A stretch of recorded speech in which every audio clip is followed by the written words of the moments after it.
Hello guys, Art-Teeves here. In this video, I'll cover the process of 3D modeling the simple stylized spaceship in 3ds Max 2024.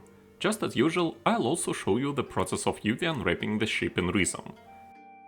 In the next video, I'll explain some simple beginner-friendly methods of texturing the spaceship in Substance Painter. Let's get started. Some parts of this video are sped up for it not to last forever. If it's too fast, use YouTube's speed controls or turn off my narration and follow the subtitles.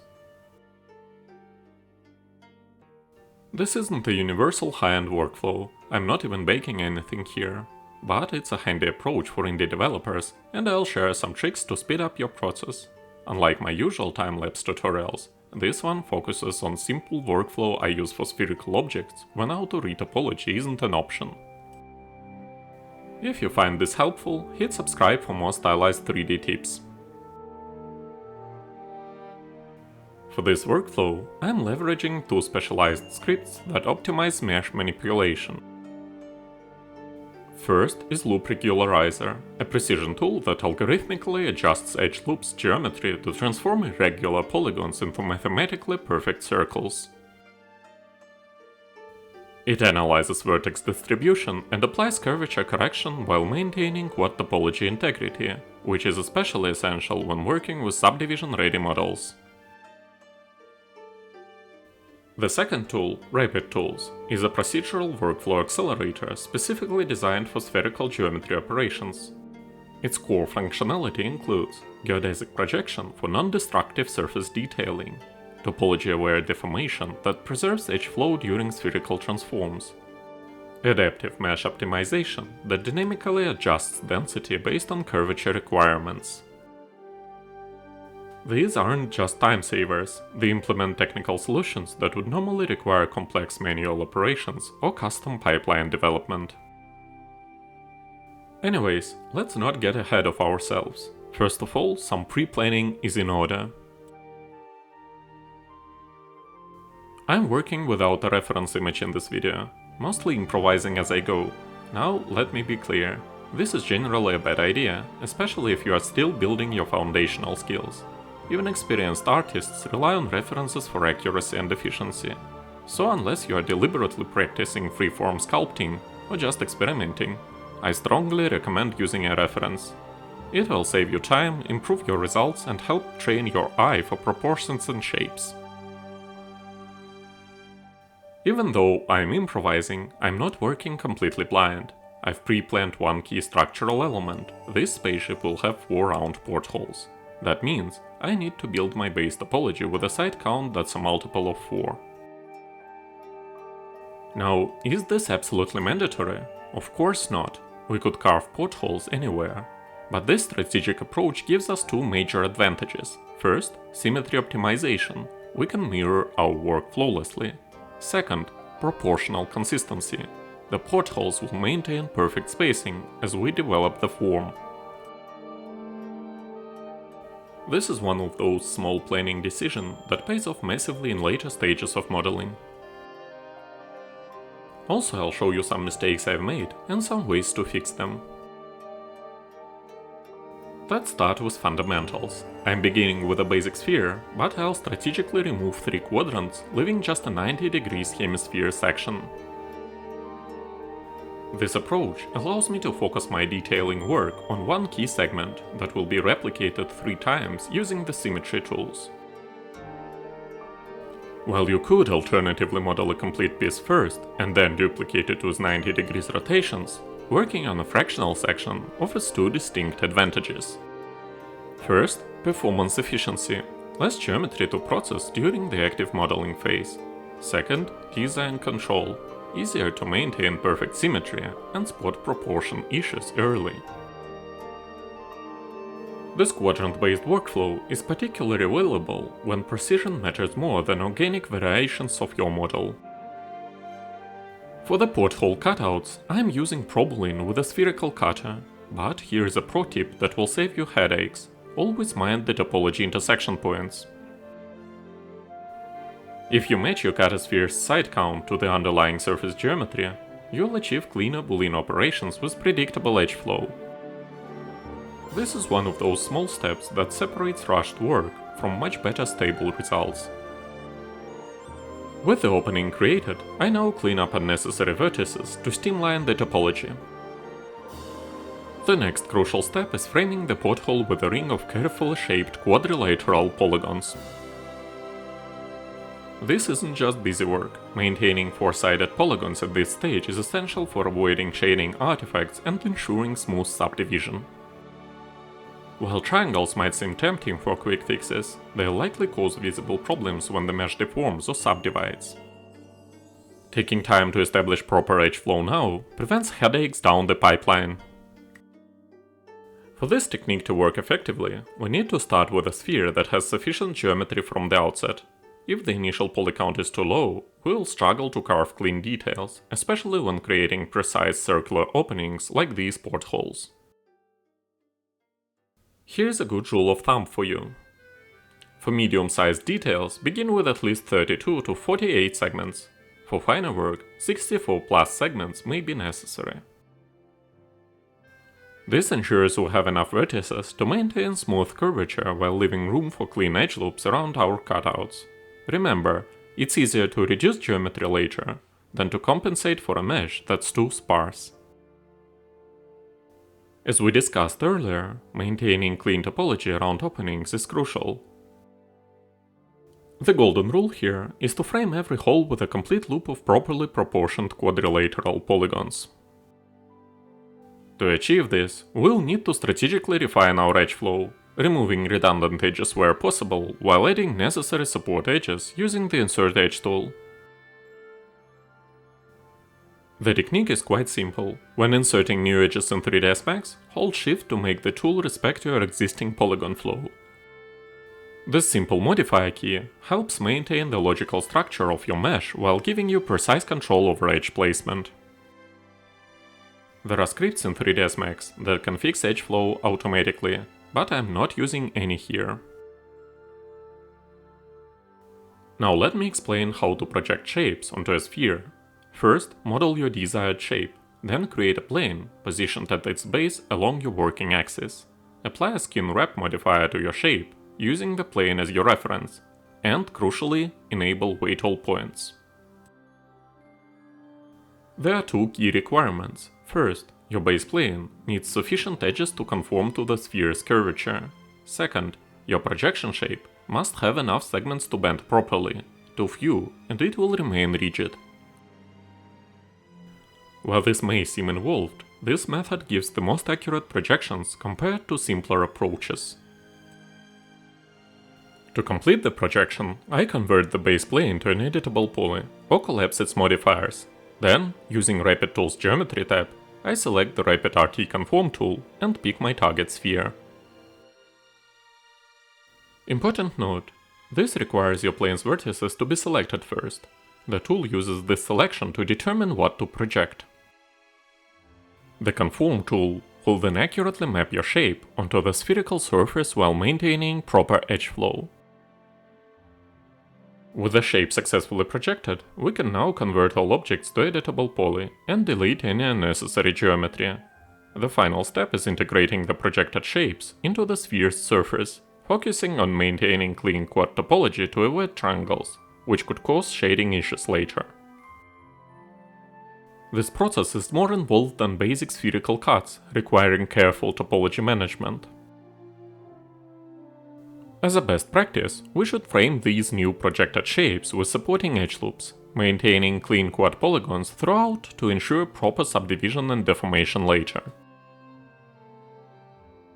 The real trick with models such as this one is balancing side counts, enough for good shading, but not so many that we blow up the polycount. This particular model has some obvious fat to trim. It may be improved by running a pass of manual retopology. Right now, our model has about 7.8k polygons with near double the triangles, perfectly acceptable for an indie game hero asset. You could optimize it further though, since our spaceship doesn't have any moving parts or gameplay functions. No need to waste polygons on static details that won't be noticed. Our big portholes use 18 sides each, that works perfectly fine. The legs have 16 sides, which is pushing towards the high end. We could easily reduce those to 14, 12 or even 9 sides without a noticeable quality drop. But that's the trade-off with spheres. Almost any operations send your polycount climbing.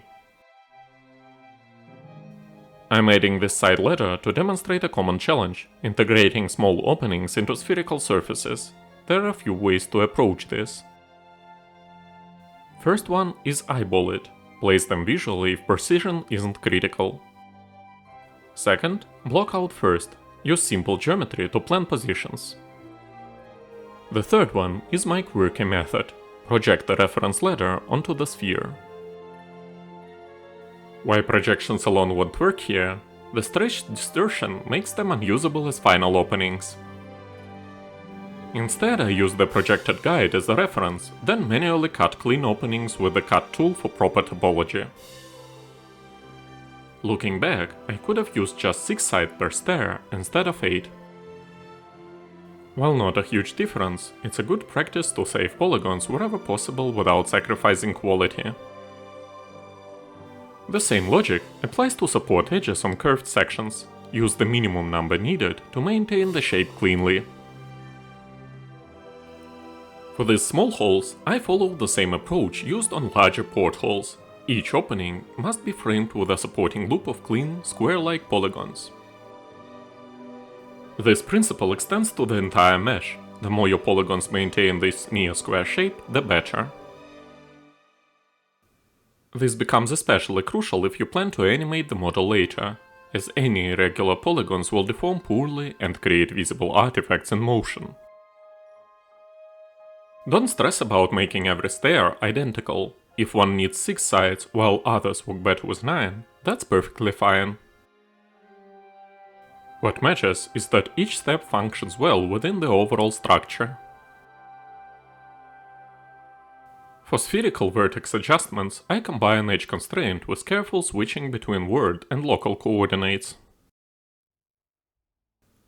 To center objects in openings, first shift scale the edges inward to create a support ring, then collapse it to the central point. The Select and Place tool handles final positioning, but only works reliably with proper pivot alignment. Always prepare pivots by saving your file, resetting pivot and X form, collapsing modifiers, and aligning manually before placement. This ensures precision while keeping your topology intact. Sometimes the Select and Place tool doesn't quite get the angle right. That's when I switch to local coordinates and manually rotate the element. Perfect alignment isn't always necessary. In fact, a bit of controlled deformation can actually enhance the stylized look we are after. I'm intentionally bending some of these stairs manually to create subtle warping. This organic imperfection helps sell the worn functional aesthetic of the spaceship exterior. For the portholes, I model them as separate objects first, making sure their edge count matches the surrounding geometry. Then I project them onto intact areas of the sphere, since projecting directly into existing holes doesn't work properly. Just a tip, the cleanest approach would be using an uncut copy of our original sphere as the projection surface. Once projected, I realign the porthole's pivot point to match the sphere's pivot. This lets me rotate it precisely into position over the prepared opening. If the projection isn't perfectly aligned with the opening, don't worry, this isn't a deal breaker. We can manually adjust its position and rotation, then simply bridge it to the orifice. A bit of hands-on tweaking often gets the job done. For flat areas with too many polygons, like our sphere's top, using some triangles can save polycount. Just know this makes loads harder later. I'll continue narrating in the next section of the video, the one where we will trim down some polycount.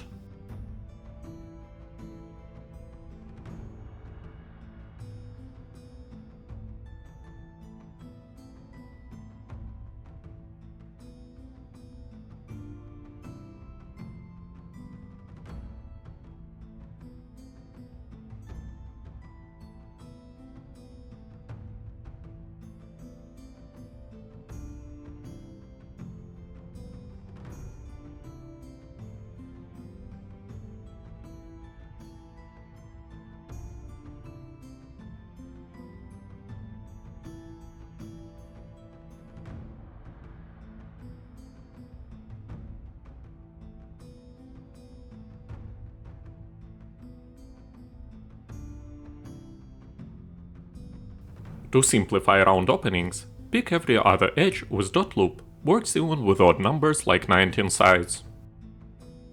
Second, collapse those edges to cut the count in half. Third, use the loop regularizer to clean up the circle.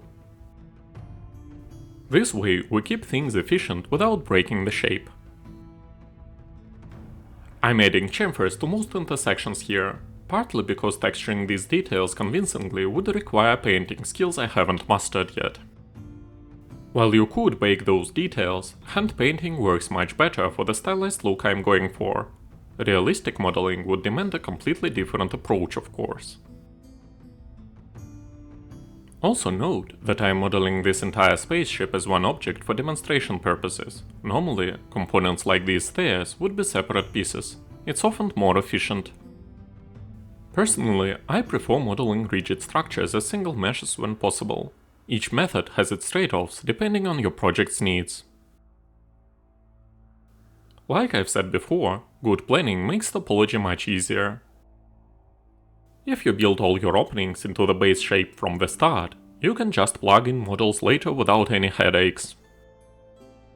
But trying to add new holes to an almost finished model, that's when things get frustrating, especially when your new openings need a different number of sides than what's already there.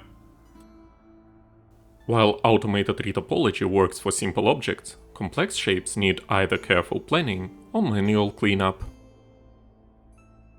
Here's a useful trick.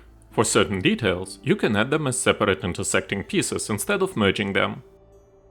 Just ensure they, first, overlap cleanly, and second, don't share any vertices or planes with the rest of your model, otherwise you'll run into Z-fighting issues. Z-fighting happens when two surfaces occupy the exact same space in a 3D scene.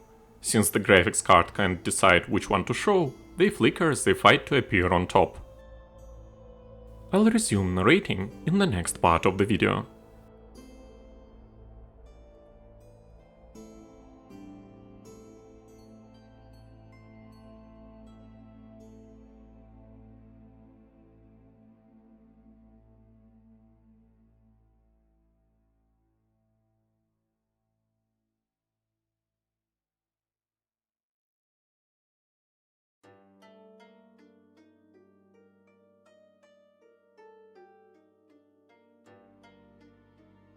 The landing gear legs were created as splines using the Loft tool. I gave them 16 sides, specifically to match the corresponding openings in the spaceship space. Now, 16 sides might seem excessive. You could easily get by with just 9 in many cases, but if we are making a hero asset that will be prominently visible during gameplay, the extra detail is justified. The same goes for the UV resolution. When players will be seeing the ship up close, the additional texture details matters.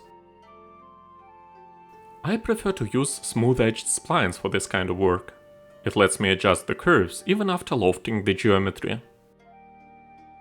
The loft settings themselves offer tons of control over the final shape, which I'd love to explore in depth in a future tutorial. Once you've perfected one landing leg, first, align its pivot to the spaceship's main pivot. Second, duplicate and rotate copies 120 degrees for even spacing, since we need 3 supports. Third, position one leg directly beneath the stairs for logical access. After all, astronauts will need somewhere to step before climbing the ladder. The closed hatch follows the same projection method we've used for the portholes. I create a plane, matching the edge count of its destination area, then project it onto a blank section of the hull with similar topology. Since the projection might not align properly, some manual scaling and angle adjustments are usually needed before bridging it into place. For the open hatch, with all its buttons and levers, I use the same technique, but keep the interior surface flat. This gives me a clean, predictable base to position all those small control elements without fighting against curved geometry.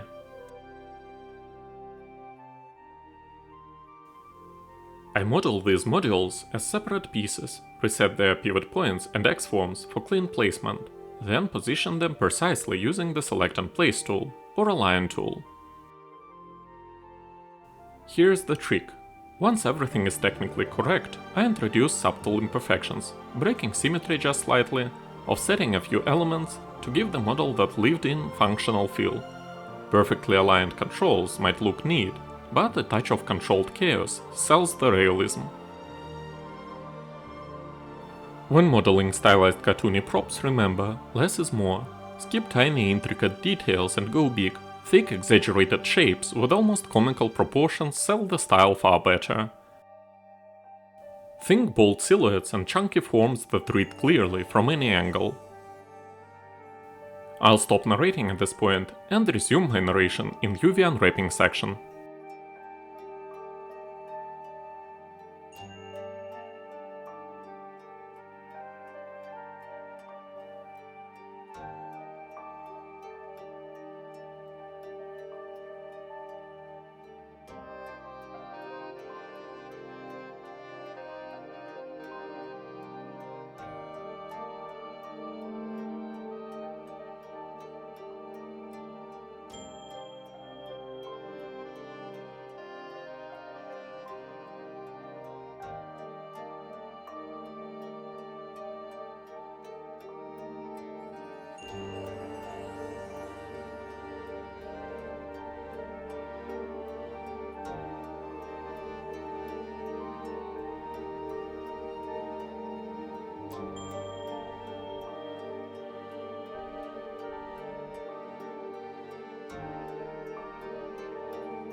After completing the model, I finalize the smoothing groups and center it to the word origin, 000 scene coordinates. Then I perform a thorough quality check, first hunting down any angons, polygons with more than 4 edges, then using the 3ds Max's XView tool to identify problematic geometry like overlapping or isolated vertices and open edges. The complete model utilizes a single 4K resolution UV map with a padding of 16, mainly for demo purposes. We could easily use a 2K map with the same padding, or stick to a high-res 4K map with a padding of 32. All seams are strategically placed along hard edges, and UV islands are straightened in Rizom UV to minimize texture distortion. The layout maintains strict separation with no overlapping UVs. Obviously, 4K is excessive for an object that is technically a static prop. Strategic UV seam placement is key. We can either position them along accessible edges for easy Substance Painter repairs with the clone stamp tool, or hide them in less visible areas. As an added solution, switching to triplanar projection in Substance Painter typically makes most seams disappear completely.